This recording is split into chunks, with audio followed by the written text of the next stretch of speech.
Hello and welcome back to another episode of DC Alliance. Of course, I am your host Clay, and with me, like always, is of course Travis. Hines, how you doing today? Pretty good, Clay. I had 10 days off of school, so we're back. We came back today, and that wasn't even anywhere near the biggest thing. We adopted a dog a couple days ago, so I've been dealing with that. Also, he's been really mellow and chill, so I'm just worried that not a noise from him up there. So fingers crossed that stays that way. But he's great. So Surprisingly, Flynn has been pretty quiet since I've been in this room. Um, did you pick a name? Buddy, I think we're gonna go with. He had a name. He's a 2-year-old rescue, but uh, he doesn't answer to it really because I think he was abandoned for a while. So I think he's more of a littlest hobo type dog. I don't know if you guys even got that show. I don't think you did. I think it was a No. Canadian. It was a Canadian show about a German Shepherd that traveled around the country, bringing people together just from his awesomeness. He was like lassie, but not like a loser. He was actually cool. The littlest hobo. Yeah. Any Canadian listeners, you'll know what I'm talking about there. But yeah, he's basically awesome. I used to have a dog, and it's been a while, so And I'm you happy know with that. what? That is so true, S Bubs. It is our 100th episode. Really, really cool thing. Because uh, both. Well, no, hold on. We are at 100, and Marvel Alliance is Mhm. hitting their 100. I think in a week, 2 weeks. I think thing this sums up the run that Marvel Alliance and DC Alliance have been having lately. Marvel Alliance 100th episode gets to talk about the series Oh, premiere of that's right. Moon It's Knight, the season premiere and of Moon Knight. That's DC right. That's right. Alliance 100th episode gets to talk about Get the to talk slate about the change. Lays. Woo! We have a big show. Disappointing show. Uh, I don't know Correct that, how but to express exactly what I am feeling. S Bubs has been looking forward to this show. Like every single time I'm on Discord or Twitter or something, he's always reminded me, man, this 100th episode is gonna be really fun with Clay. we're ready But for it, we're Phil. we're ready for it. We are both ready for it. Before we jump into everything, of course, we do have the paperwork for the GUA. Remember, guys, DC Alliance is part of the Geek Ultimate Alliance Network.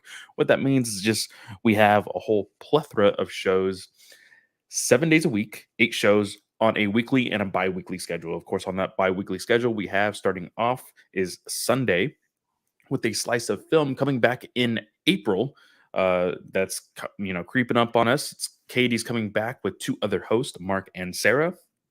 First episode is going to be a little get to know each other type of episode for us, learning who these, of course, newer slash older slash kind of new hosts to the GUA. Of course, Sarah is no uh, stranger to the GUA network, so we'll get to know about them, some of the movies that they love, and everything else. Of course, on Mondays is World's Finest True Believers as well as Ranger Alliance. Of course, on World's Finest True Believers, I was actually on there come this time. Me and Chris talked about a book called The Magic Order. It's a really, really great, fun. Well, I say fun. It really depends on what you think is fun.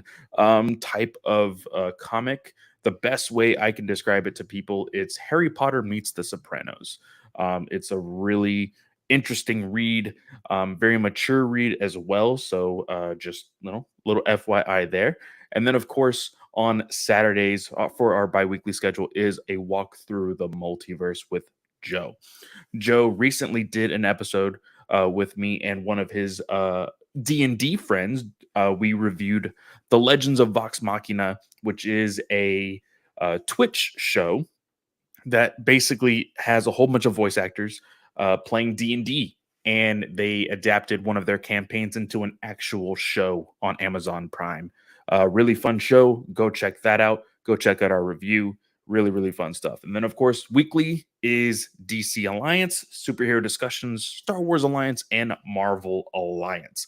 Of course, DC, Star Wars, and Marvel all have their own solo feeds. So if you would like to listen to those separately, you can always do that. Or you can just stay right here in the GUA and listen to everything. So there is that. Of course, we are a listener supported network as well as an ad supported network. So we do have ads in this episode. So we will give you a warning. We will tell you, hey, we're about to hear an ad. So we will usually tell you to turn down the volume just in case, just because we don't, really control the volume, how many times they repeat themselves if they do, or what ads are actually in the show. So we apologize if there's anything offensive towards you. Now, I believe that is everything except for the Patreon. Of course, if you don't want to get those ads, you can always check out our Patreon. $1 just to say thank you, $5 to say, hey, I want more content. So $5 can get you that exclusive content as well as the shows without ads. The exclusive content, of course, Travis over here, top fives on top of top fives on top of top fives. Chris and Brent doing the We Can Watch This All Day MCU movie-a-thon. So go check that out.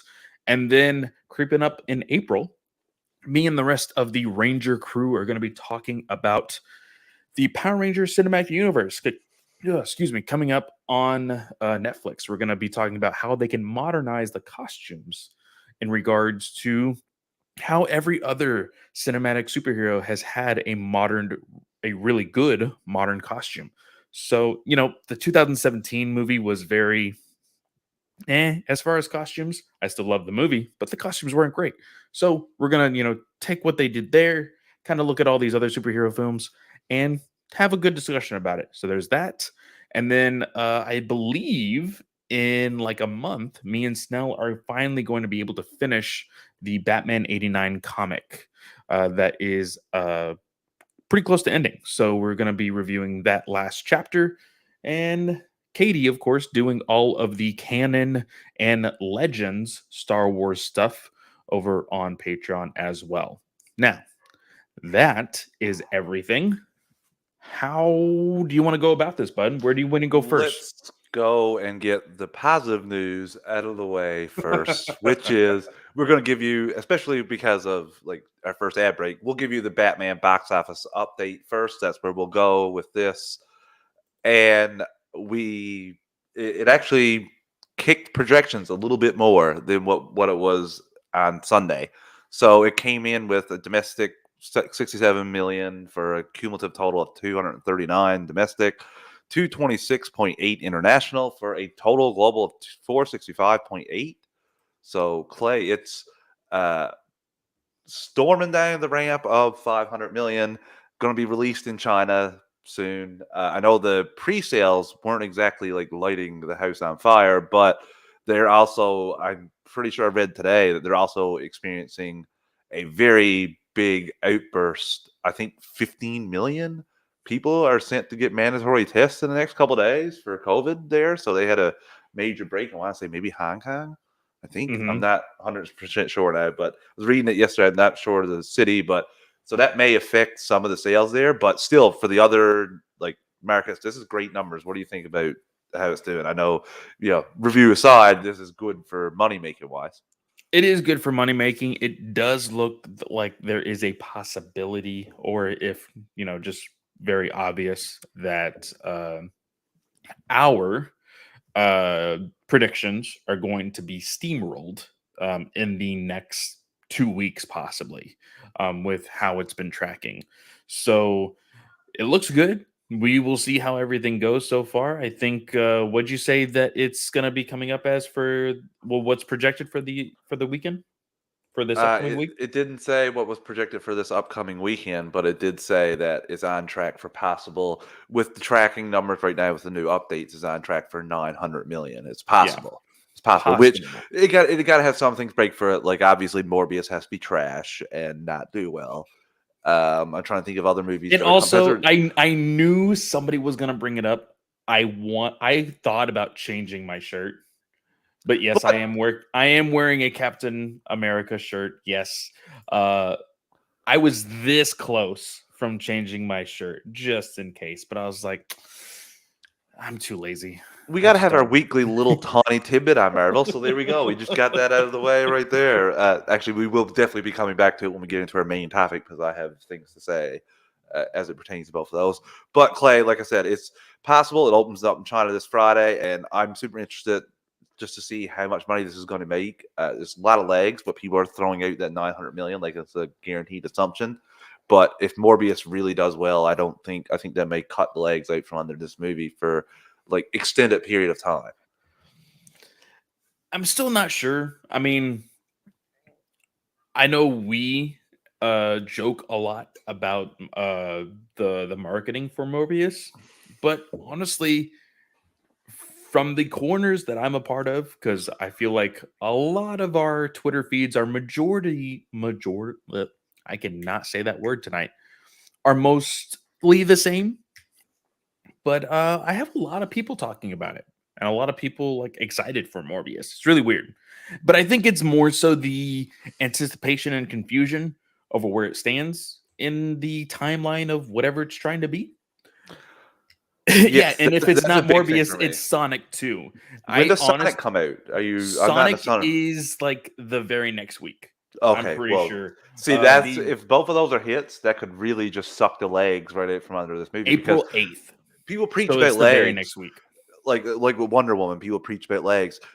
What helped Wonder Woman was there wasn't much in theaters that entire summer. I think there was a movie that was supposed to do well, and it was absolute trash. Like, did not do well, and that's I think more theaters bought more like screened Wonder Woman more after that week. Like they went down in screenings to get this new movie in. It did terrible, and they brought more Wonder Woman in, and like it kept going for the summer. So I think people when they throw out the legs and 900 million with this movie, like I don't want to. I wanted to throw cash on. I said 800 million. I think that's what I said.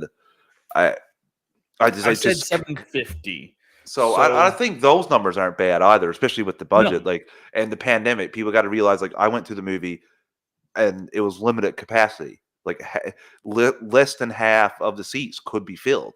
So Mhm. you got to take that into account for a lot of the uh, first 2 weeks. Now, if I went to the theater now, it's all the restrictions are pulled out now. It's all gone. So Yeah. uh, yeah, so that affects it too. So I don't know where it's going to actually land, Clay, but I'm really interested to see how it like if it gets there. And I knew this new other piece of news you'd love to hear, which is Brazilian actress. I'm going to butcher this. Bruno Marquezine has been cast as Penny, female lead of the Blue Beetle DCEU movie coming out in August of 2023. I don't know why you're putting dates on this. You don't have any reliability when it comes to that. She auditioned to be Supergirl in 2020, Clay. So she's Yes. clearly been on Yes. their radar. What do you think about this? Because you are probably the most person I know that's the most excited for this film coming out. I am excited. I unfortunately have not seen anything with any of these actors because there was, I think, like a total of 3 actors that were named as going to be a part of the Blue Beetle movie. I don't recognize any of them, but I am excited because, of course, like you said, this person has been on WB's radar, has been on DC's radar for wanting to be a part of a DC film. So hopefully we can see something really good out of her. I don't know exactly who she like if they're going to adapt her into anything superhero wise or if she's just going to be the friend, the love interest, whatever. But I'm excited for more Brown. You know, that's me. That's what I'm excited about. I'm a Blue Beetle noob, of course, comics wise. I've loved him in animation. Does he have a love interest? Is there like from the comics? Is there anyone you can think they're maybe pulling from here? I don't know if you So read the most recent run. Like, is there a like maybe somebody that they're kind of changing a little bit for the movie? one person that would be able to help us out here is Charlie, the local Canadian for you. Me and him were talking, and I know he has read a lot of pre New 52 Blue Beetle after he was introduced in Infinite Crisis. I have read only little bits and pieces of Blue Beetle just because my budget before was a little, I had to pick and choose on my books. And unfortunately, as much as I love him, uh, Blue Beetle unfortunately did not make the cut because I knew he was already tracked to get canceled, unfortunately. Yeah, you wouldn't get Oh, that so many it's issues with him. so for him, I'm more so waiting for DC sales on Comixology and things like that, so I can buy the rest of his run. Uh, but from what I know, there hasn't really been anybody big in his run as far as like I would say like a Mary Jane to Spider-Man or Okay, a yeah, that's Lois what I'm Lane to at. That's what I'm Superman. getting at. Like Yeah. I don't think there is, but I'm excited to see if they make a difference in that in the movie to where it possibly could change in the comics. Well, that's I the think that would thing. be fun. I've just been bringing it up. Harley Quinn, for example, like case in point A, made for something else, became super popular for everything. I'd love to see that happen here. Like, I just love when new characters get added to the lexicon for DC, Mhm. and I just think this is interesting. We haven't heard much about it, but I like these HBO Max titles because I feel like they can just go off and do their thing. And it's almost Mhm. like the same thing with what we heard with James Gunn's Peacemaker. Like he put in all the scripts and they said, okay, you're fine, go start filming. And then somebody actually gets around and read the final one. They're like, oh my God, wait, what is in here? What? We approve what? So I feel like it's harder to do it, and it's easier to do it and then ask for forgiveness rather than ask for permission to do it in the in the meantime. Yeah. S Bubs, Blue Moon Night for your Blue Beetle. I mean, kind of, but not really, because that's more of like space Egyptian stuff instead of like Egyptian stuff, you know? Yeah. But the Egyptian thing is kind of like a far off thing for Blue Beetle. Uh, but I'm like I said, excited about it. I'm wanting to know more so like when are they going to actually start filming? Where on location are they going to be in? Or is it going to be something that's going to be like completely in volume or what? That's Yeah. what I'm excited about. I just can't Uh, wait to see more about this. Like, I'm just the fact that we're getting this film. I know it's going to be a little bit heavy on the CG. You got to when he becomes actual Blue Beetle. This is not Ted well, Cord running around that jumpsuit. I want to see the scarab. I'm not entirely sure.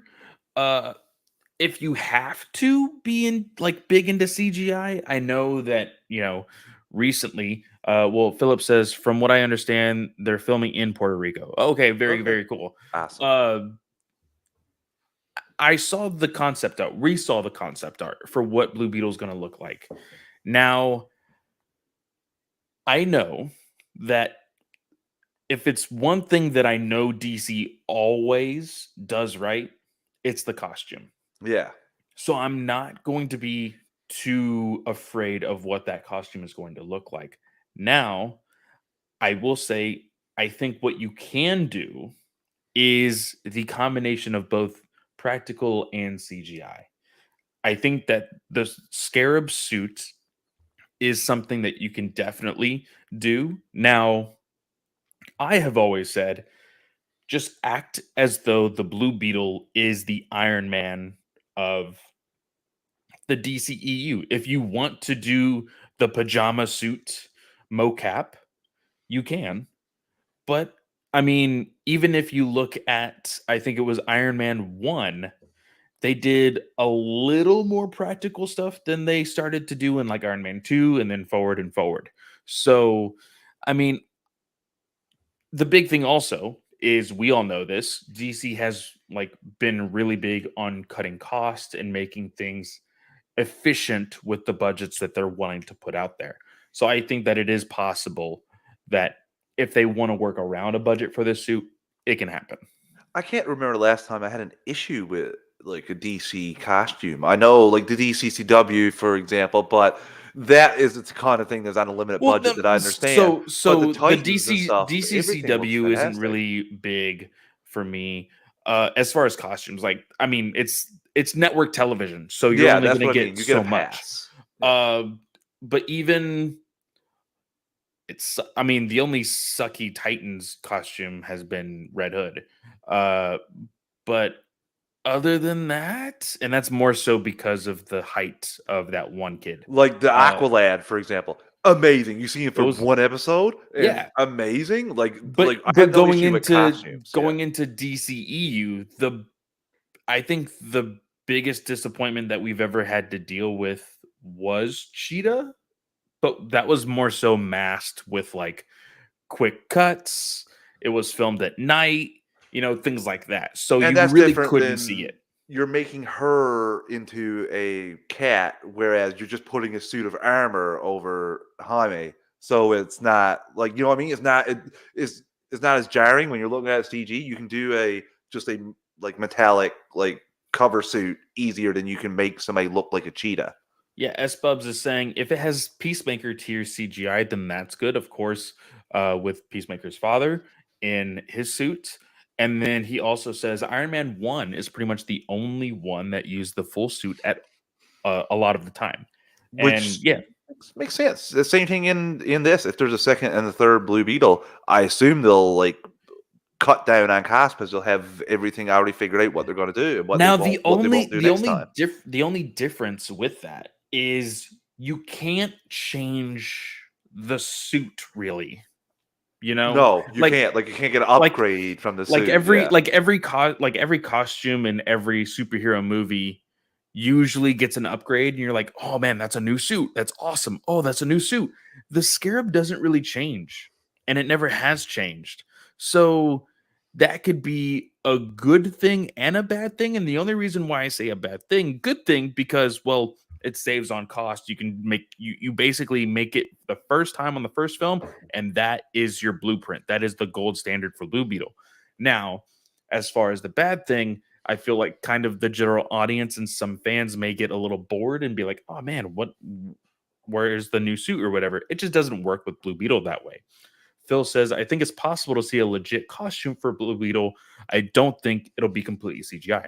Like we said, I think it can be uh, the best of both worlds. I think we can see a lot of practical stuff.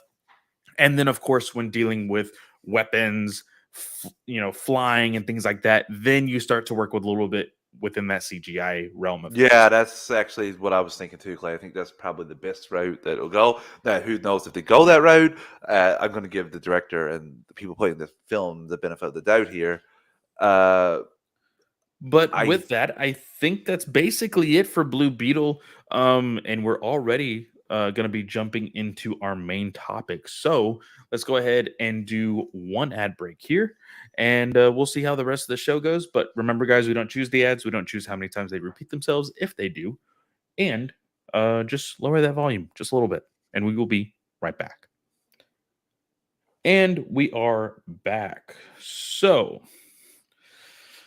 okay. grab your beer, grab your beer, grab your beer, grab your beer, guys. I just want to say this: when Black Adam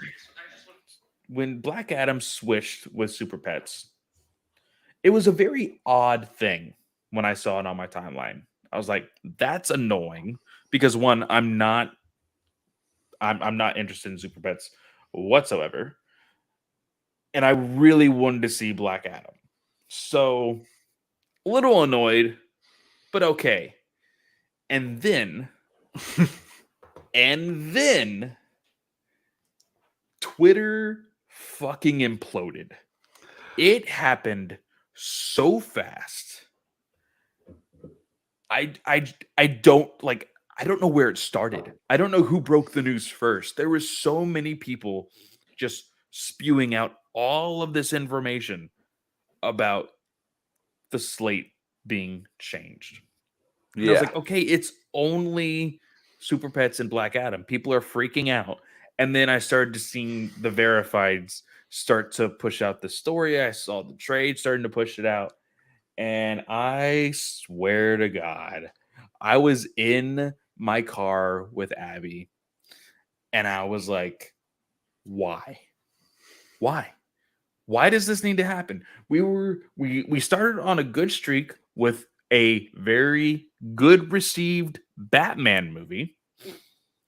And what did we say after that review? Feige sleeper agents and WB activated. Oh, it's Bubs. we said at the end of the review, we have 4 movies this year. We fucking jinxed it. I was devastated. Because I was not happy with how the Batman was. I did not appreciate the movie as much as everybody else did. And I said, well, at least this movie gave me more faith in Michael Keaton. So I'm finally going to see Michael Keaton in The Flash, and maybe I'll see a good Batman. WB was like, Clay, you may need this. And I said, why? And they said, oh, because you won't see Batman again for another year. Gotta Not a love couple how months. gotta love how you slid in the backhanded compliment, the way they teach you when you're doing interviews, and they say, give you 3 faults about yourself, and you say faults that are actually strengths. You were like, one thing about the Batman that I really enjoyed was it made me really hopeful and like Michael Keaton. So you took a backhanded swipe at the Batman while essentially giving it a compliment. I'm It's sorry. funny. That's It's just funny. It's funny. that's how I feel. And I was so upset. I was like, okay, it's only the Flash. It's fine. And then more news came out. Oh, wait, no, it's not just the Flash. It is everything. Yes. Do you want me to read out the Absolutely everything. actual Go ahead, break changes? my heart again. DC Super Pets goes from May to July of 2022. Black Adam goes from July to October of 2022. Shazam comes from 2023 to December of 2022. Aquaman goes from December of 2022 to March of 2023. And The Flash goes from November 2022 to June 2023, putting it right at the end, which in reality pisses me off the most because it is directly related to Batgirl. So regardless of how quickly they finish, their hands are tied because of this. So that's frustrating. Yes, it all changed. I think there's 2 separate discussions we need to have here. First one we got to have is to say that we've noticed, like James Wan has said that he was not going to make his date. He only just stopped filming finished filming 2 months ago. David Sandberg said he loves any extra time, and he showed a little video of the Shazam 1 where there's a little VFX thing. You can almost see the hand is really something that only director noticed. And he said, this kind of stuff drives me crazy, and it's because I was rushed last time. So I think that first off, in reality, the dates that were selected probably weren't the best. So I think that no shade or anything should have come out of the directors, and they're asking for this time. I think is a good thing. The real thing we got to really discuss is who in the blue hell approved that teaser trailer to go on the start of the Batman. Clay, I've had 4 people since the Batman come out write me and say, like, holy crap, that's a lot of movies. Like, that's a whole okay. So that's another thing. I think That there's is 2 something that I terrible. thought about after I had my blow up on our Yeah. GOA chat. Is this wasn't just a hey, I've randomly decided I'm going to move 4 movies. No, this was planned. This was Absolutely planned, and I not hope just so. and it had to be planned before they put the teaser out. And Because then you the got to teaser ask. was only a couple weeks ago.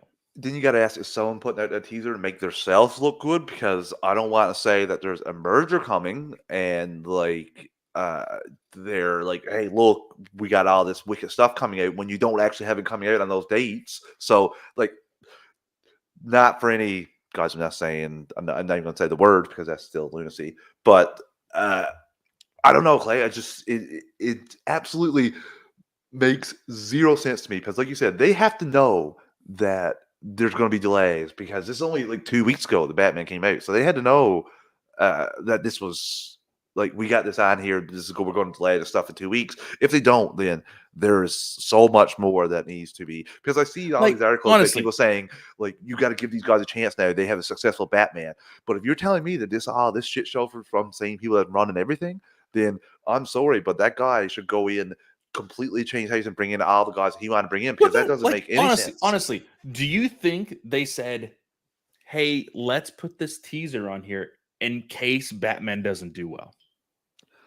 That's a possibility. Like I said, they No, pushed out that was a rhetorical question. I'm sorry. It's anything's Batman. possible with them. Even Anything's I possible. know. I hated the movie. I didn't hate the movie. Well, I didn't they're think it was a. advertising Batman in Batman, so I didn't think it was a great movie, and I even knew this is gonna do gangbusters.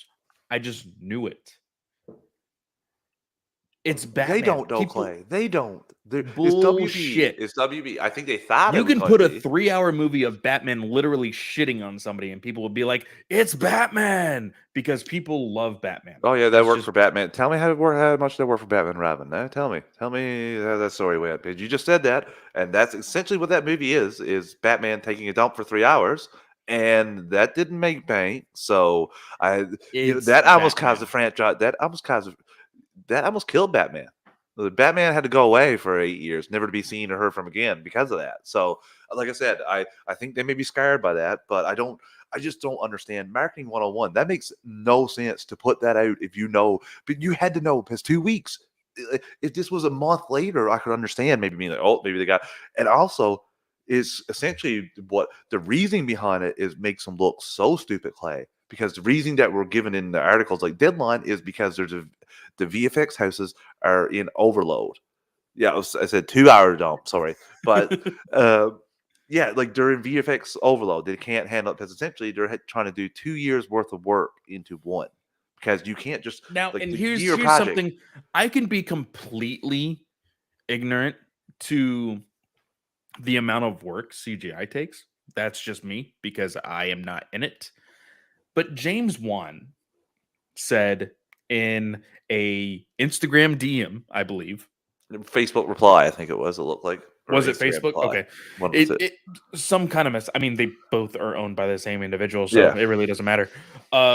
He said, I was definitely not going to make the December cutoff for that movie. That's 11 months from you finishing Principal to the editing room. You're not going to have enough time in 11 months to finish a movie. Clay, go back and look at it took him longer to edit the first one. Like every scene is underwater and they're doing stuff with technology they've Well, never that's what done before. Well, that's what I'm saying. I could be ignorant to it, but I'm just like, it's 11 months. That's a long time. If you break it down to that is how many days are in 11 months? That's I 320 put it to you another way, something, Clay. 330 something, Snyder Cut 8-hour was days. announced. Snyder Cut was announced in June, and they had to do all those VFX shots. But that was announced in June, but they were doing them a little bit before that. So it took them almost a full year to do the VFX shots for No, no, that no, no. movie. You Yeah. can't, we were not given the exact dates to be like, okay, it's completely finished here.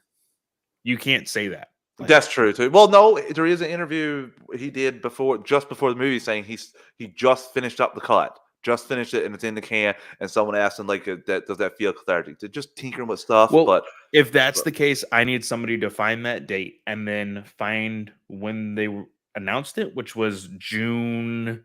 I It think it's was close to like it might be 10 months. So I'm just saying like, uh, I don't think when you look at when the first one Do was you know made, how much of Jason Momoa's hair yes, needs to be animated to move underwater?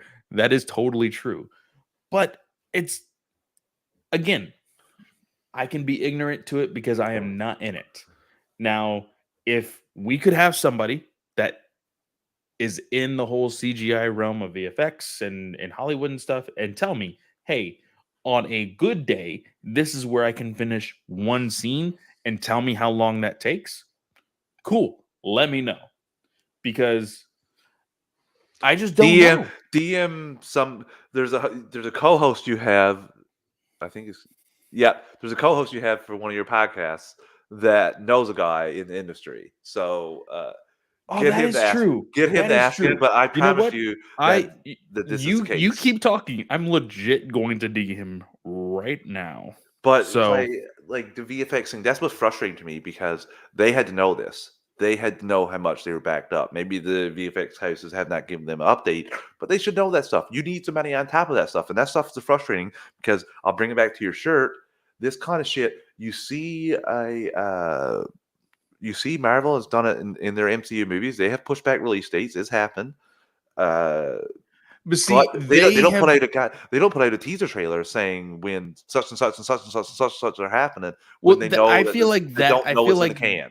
the announcements for Marvel are Uh, different. I mean, that- the announcements for most movies being delayed is different because they have said in the past, oh, being pushed due to reshoots, and usually in the last 3 years, there hasn't really been pushed for VFX. It's mostly been because of COVID.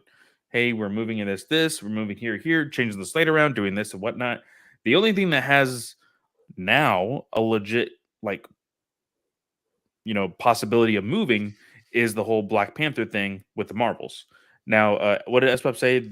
They Sorry, did though last year. It was like a 3-year MCU slate, and a lot of them got delayed. Yes, that was a lot due from COVID, I believe. They didn't It wasn't due from VFX houses exactly, that they should have known and about this. Is what I'm saying. Like they should have known that the VFX houses were overloaded with now James work. Wan says because of VFX, I have also seen that Momoa having COVID actually delayed some scenes as well. Yeah. So there was a whole culmination of things there.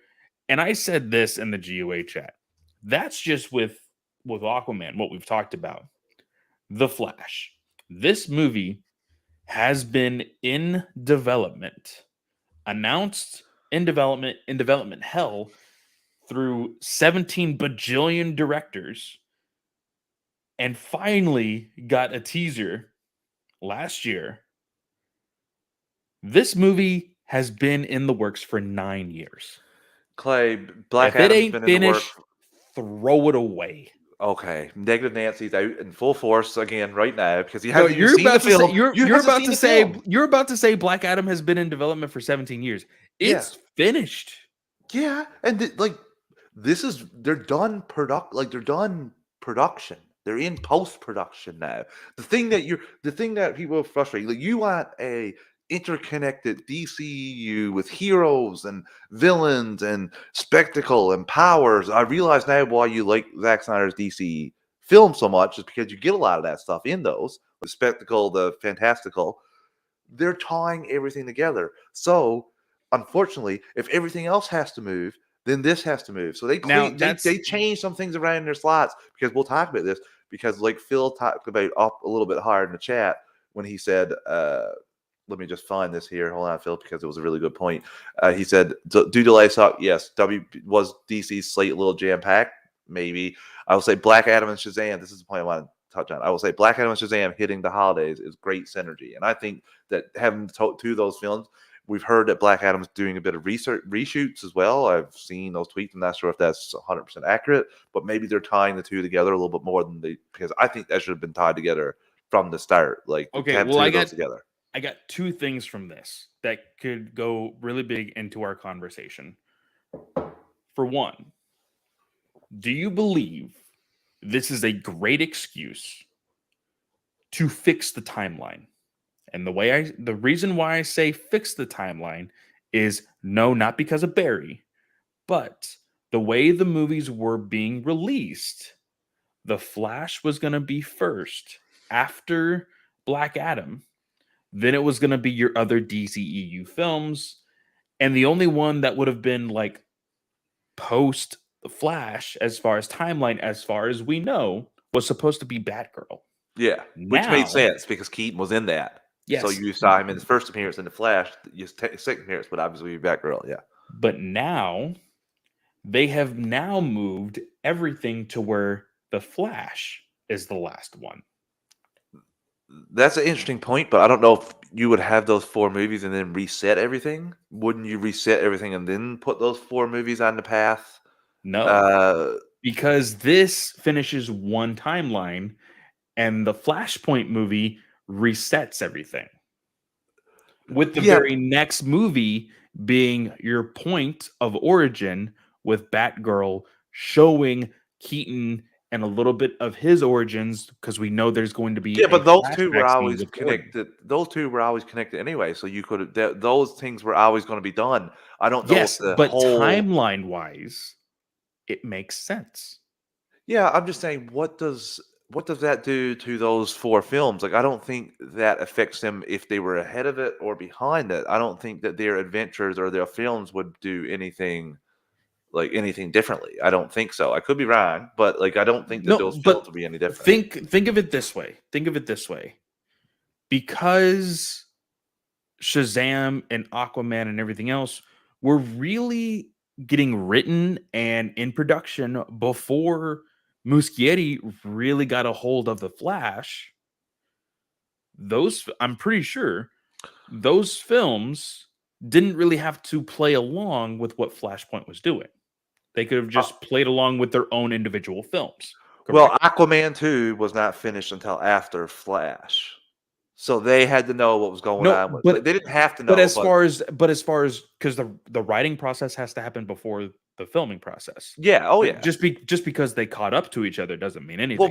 we don't know that. You're just saying that. We don't know that Aquaman was written before or after. You're getting into a can of worms that don't know who would ask to find out when things were written and when they were put into production. This is me just looking at Oh, what's I know. happening in front of me, I'm and trying to I'm think so like but that's why I'm saying it makes sense to put the Flash at the very end, because Flashpoint can be seen as the ending of the beginning.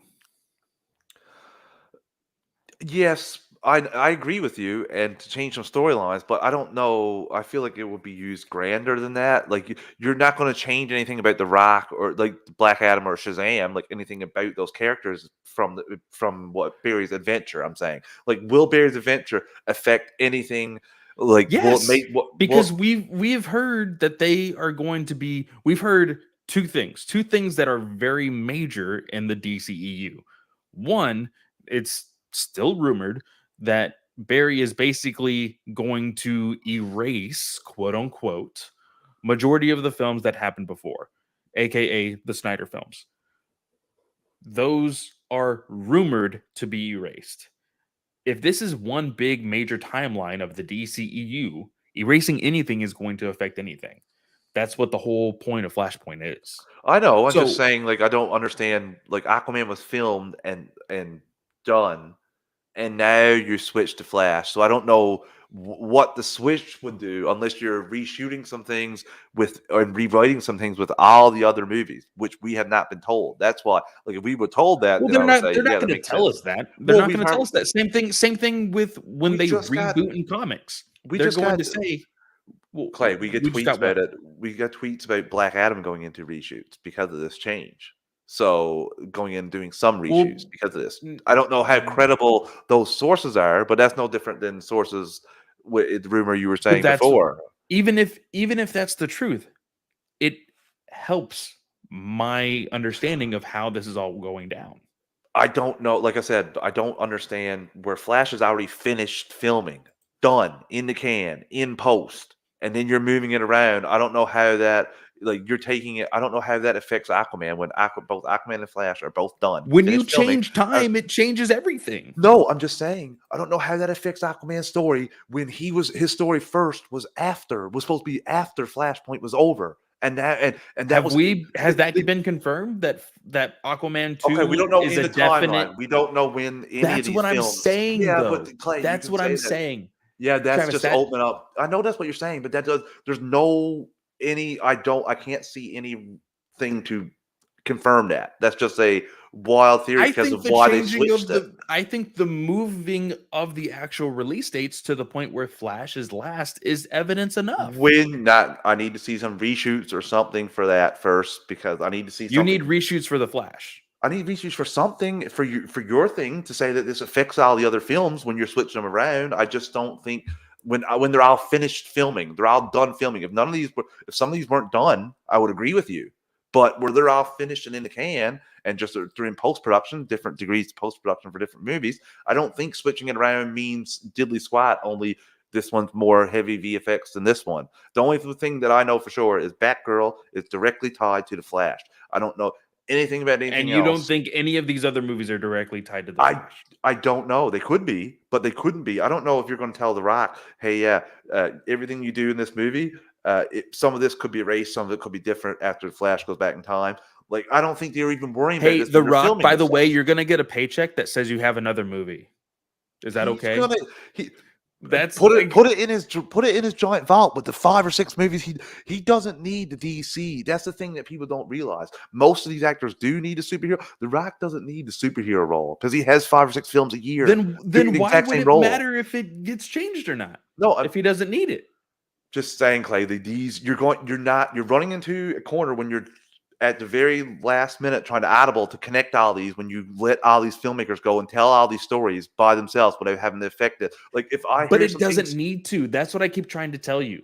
you're just telling me All three one of these reason. movies. One way you're telling me they're all tied together, and then the other way you're telling me they're not affecting each other at all. Listen. Black Adam is telling its story. Shazam is telling its story. Aquaman 2 is telling its story. And then at the very end, at the end of the timeline from Man of Steel to Flashpoint, that is all the first wave of the DCEU. Flashpoint changes everything to where they're like, okay, now we're going to streamline these movies. Again, this is just a scenario that I'm asking. Listeners, if this is what you think, let us know. We want interaction here. I think there is a possible evidence in the way they are rearranging these movies. For one, Black Adam 2 and Shazam, like Phil said, has great synergy. It throws in the possibility that those two movies can be somewhat connected. We saw But the Black Adam in Shazam. Like, we didn't see the yes, actual Rock's face, but he was like, yes. But what I'm saying is, like, we could either get a teaser at the end of Black Adam 2, out of Black Adam, or something in Shazam 2. That's what I'm saying. But when Flashpoint happens, it is free reign for these movies to then start fresh and do whatever they want, which means, hey, you can still do a Black Adam 2, but it ties into this new timeline. You can do a Shazam 3, but it's within this new timeline, because there is still the second rumor I'm going to be saying. This one may be a little bit heavier in spoiler territory, so skip 30 seconds real quick before 3, 2, 1, I'm going to say it. There's rumors of a new Justice League showing up at the end of Flashpoint. That has been said by several different people, and Shazam being one of them, possible being one of them. So Shazam being a new player, it would make sense for Shazam 2 to show up before Flashpoint, so that way you're reintroduced to the character, and then he shows up at the end of the Flashpoint movie. So I think that the new Justice League might be a bit too much with everything else going on in the Flash, with another 2 Batman, 2 Flashes that I can see so far, Supergirl. I don't know if whole Justice League, maybe an end credit scene if they start doing those, if that's a thing. But like, in the context of the film, I don't see it. But like I said, they could completely go that route.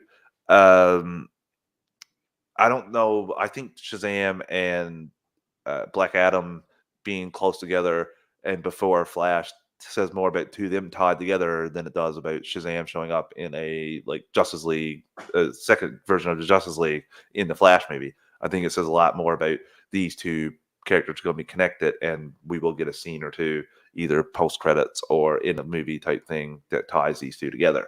I think that's what that putting them two together means. I don't think that it, like, because especially too, we don't know where, like, if The Rock can be part of JSA, like, we're going to figure out some stuff about JSA as well. Maybe some of these members of JSA will become to be the new part of the new JL too. Like, but it's a possibility. That's what I'm saying also. Like, again, more for end credits than actual in the film, it'd be my opinion. But when you play with time travel and then let those directors and screenwriters and everybody else know, hey, because of Flashpoint, you can do whatever the hell you want in your next movie. You can do whatever the hell you want. But right now in the DCU, no offense, that's how they're bringing directors in. Come in, you can literally do whatever the hell you want. Like that's kind of what they said. Here, Matt Reeves, come here, you can do whatever the hell you want with Batman. Hey, James Gunn, come here, you can do whatever the hell you want with whatever the hell you want. We don't care. Oh, you want to put Justice League? Whatever the hell you want. They're in your episode. So I don't know how much is it's not like the MCU where you can't do this or this to contradict this, or you can't do this because we're using this character in the future. I don't think they had any idea. I don't think the people at DC that hired James Gunn, I don't even think they knew who Polka Dot Man was.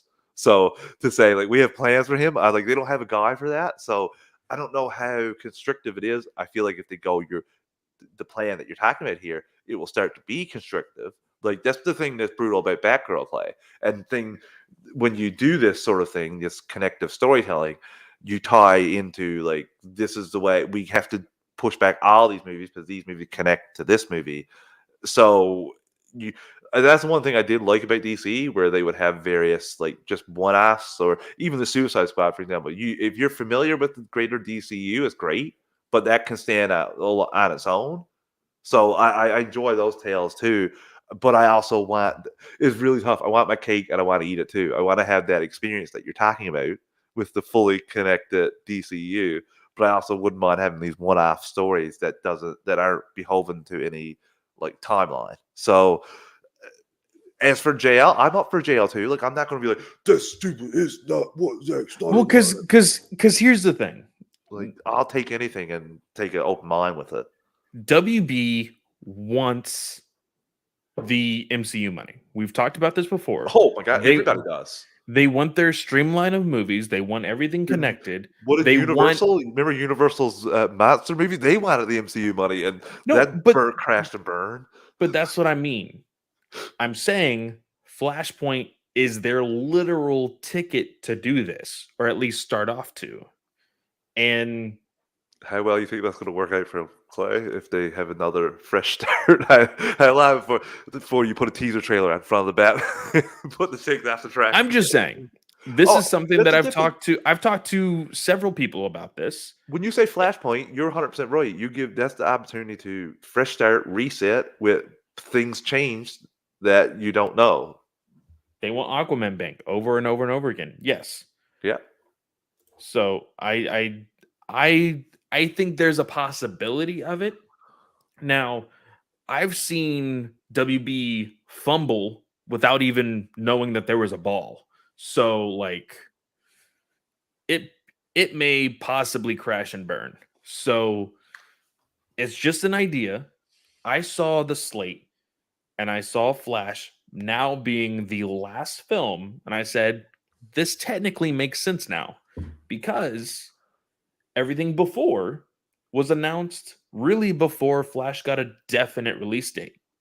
So we all assumed that Shazam 2, Aquaman 2, that those movies were going to be pre-Flashpoint. And it was going to be weird because they were being released after the Flash. Now, they're all being released before it. So there's evidence that shows that this is possibly what they're attempting to do. You have I believe that if I was told that Aquaman 2 takes place after the events of or before the events of Flashpoint, I would be like, okay. But I need to know that to know. But I don't think they're that shrewd of operators. Unfortunately, I've had too many years of like shooting yourself in the foot. Are they going to really tie this together? Regardless if they do it right, they heard from Jeff Johns what Flashpoint is, and they're like, okay, we can get rid of everything that we just did. That's honestly what they saw. So I still think Flashpoint is going to be a reset. And why would you have a reset in the middle of all your movies when you can easily do it at the end of all your movies? Well, like you said too, if the reset affected those movies and we didn't know about it, and you didn't see trailers for those movies until after you saw The Flash, but that's a whole commitment to something that I don't. Like I said, I in terms of content, I give people the benefit of the doubt. In terms of WB, I do not. And like I want to say, like Brent tweeted the show and said, delays happen. If the movies need extra time, so be it. Which I think we're both under under that belief as well. But it's a bad look because I find it hard to believe that WB wasn't already considering the delays when it showed that 2022 sizzle reel, especially because it played before the Batman in theaters. And I think that's the main problem I have with this. Like, I don't care about switching dates. I don't care about switching dates to tell stories or to connect things or to do VFX shots. That none of that is problems for me. Like, I would rather my films quicker, but I understand that there's we lost a year. We had it backed up. We didn't get much. So I know there may be a delay here, Donovan, but just let me know what is unrealistic. I'm not entirely sure what you're.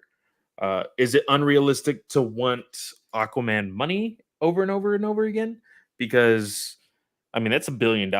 Disney has been doing that for years, getting yeah, over $1 billion over and over and over again. So it's not unrealistic at all. no, it's just a lot of work, a lot of Yeah. hard work. It doesn't happen overnight. You just don't put it one and then the rest of them automatically are billions. You need to build to it. You need to lay groundwork. And like I said, I'm super excited for the films. It sucks that they're delayed, but the real problem here is the marketing. Like, this was a terrible decision to put this 2022 teaser out, knowing it was 2 weeks ago. So you had to know what was coming down the pipe. You had to, or Yeah. if you don't, then Clay, I don't even want to see Flash. I don't even want to not. I don't even want to see. I'm super scared for Flashpoint. If they can't even figure out, like, okay, we shouldn't put a 2022 sizzle reel at the start of the movie when we know we're going to change all the dates, and some of these movies won't even be released in 2022. Who's to say they're going to know how to reset their universe and do it right? That's the scary thing. If they let Andy Muschietti tell the story without encompassing him, maybe they will. So I don't know, just a little nervous. Still going to be watching these films. Bummed that we only have 2 DC films in 2022 now, and they're way at the tail end of the Yeah. year. Hurrah! So that's kind of positive. I'm going to drink my beer now and just be a little I've already considerate of that, finished listeners. mine and I forgot to grab another one. So I think that wraps put a nice cherry on the top of this, Clay. We're both, I think, in agreement that if the director flat out says it needs time and it's going to be terrible, like, I don't want James Wan looking at Aquaman 2 and doing the same thing David Sandberg is with seeing one shot and like slowing it down and seeing the little VFX error and being like, I can't stop looking at this. So yeah. just want it to be good, but come on, guys, you you got to have like MBAs in marketing to know, in business to know that stuff, right? Phil says, I'm not scared of for Flash. I'm just disinterested based on things we've seen and what's implied. I think that for me, if everybody who is not new to the show already knows that I have a very short fuse whenever it comes to DC films. I'm a huge critic. I'm not scared of sharing my opinion. Remember Suicide Squad? You love I that. mean, I did love In, that movie. in the review, you loved it. I mean, the only really thing that I didn't like about that movie is the title cards. That was really the only thing that I didn't like about it. That But was, yeah. uh, you know, I think that change is inevitable, whether that be a good change or a bad change. We have to wait and see. You know, uh, one thing that we didn't talk about tonight was the fact that the deal for Discovery and uh, Warner Media. WB Warner is going to be like ready and set within the next 3 weeks or so. And Zaslav is going to be hands on. Now, it has also been said that nothing is really changing as far as those WB executives and everything else. They're going to have to show their worth. So it's basically, hey, show me why you should still stay here before he actually starts kicking people out. So, If for sports references, I'll go to the NBA because I found out, listeners, that Clay was a big time fan of San Antonio Spurs, which I love because I watch sports constantly. When a new general manager comes in, Clay, he gets a bit of time, especially if he comes in mid season or when the season started, to like judge people. But more often than not, he brings in the people that he's comfortable with, the people that he knows and knows who can succeed, people that he's worked with before. That's in sports, and that applies almost all the time here. Same thing. What happened when the HBO Max was bought by Time Warner? After a little while, they brought in Kevin Suzuhara left, and they brought in Jason Kilar to run the show. Yeah. So they say too, oh, we're just going to wait, see, want to see, prove your worth. But 9 times out of 10, that's the way that it goes. They bring in the people that they want to run the ship because they trust those people. Whereas you're the person that the previous regime brought in and they don't trust you. Now, if you perform like with what I read about Jason Kilar and how HBO Max has been doing so well and like kicking the projections that they've been making, maybe he stays on. But like you said, you got to prove your worth. But it's a lot harder to prove your worth to somebody that when you're coming in, when you're already there and they're coming in to basically make changes and put it the way they want it. So I love that they said they need to show to work, and they're probably not going to. They literally said that like 3 days before we got the slate change of with the success of the Batman. They're probably not going to want to change regimes at all, and then we get this. Terrible mistake. Just terrible. Shouldn't have happened. That's all. Because here's the thing. Trailers. When you light a fire under somebody's ass, they start moving. Yeah. So, when Jason Kilar, for example. When you give somebody an ultimatum, they're gonna use the side that gives them more money, that keeps them a job. Now, it may be sleazy, but money makes the world go around and puts people, sitting up straight and shit like that. So we will see.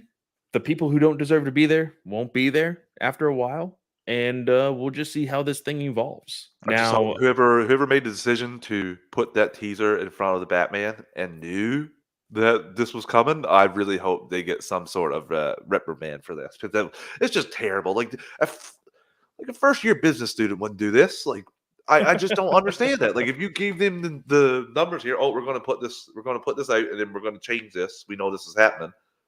Let's just hold this one, let the Batman stand on its own, and then do the change after a couple weeks of the Batman being super successful to kind of like hedge that a little bit. But no, they put out that teaser trailer. Just terrible mistake, Clay. Just terrible mistake.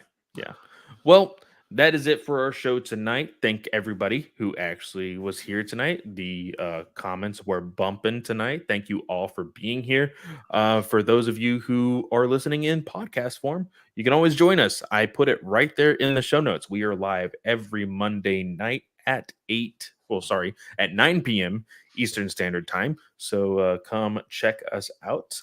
And then, of course, always press the subscribe button. Make sure that your notifications are set to all so you know exactly when we are here live every single time. Now, also, listeners, I just got to say, this is 100 episodes, so thank you so much for listening, being here with us the entire ride. Special shout out to Greg, the Bat Daddy 52, starting the show, getting the ball rolling on this. Greatly appreciated, dude. You're awesome.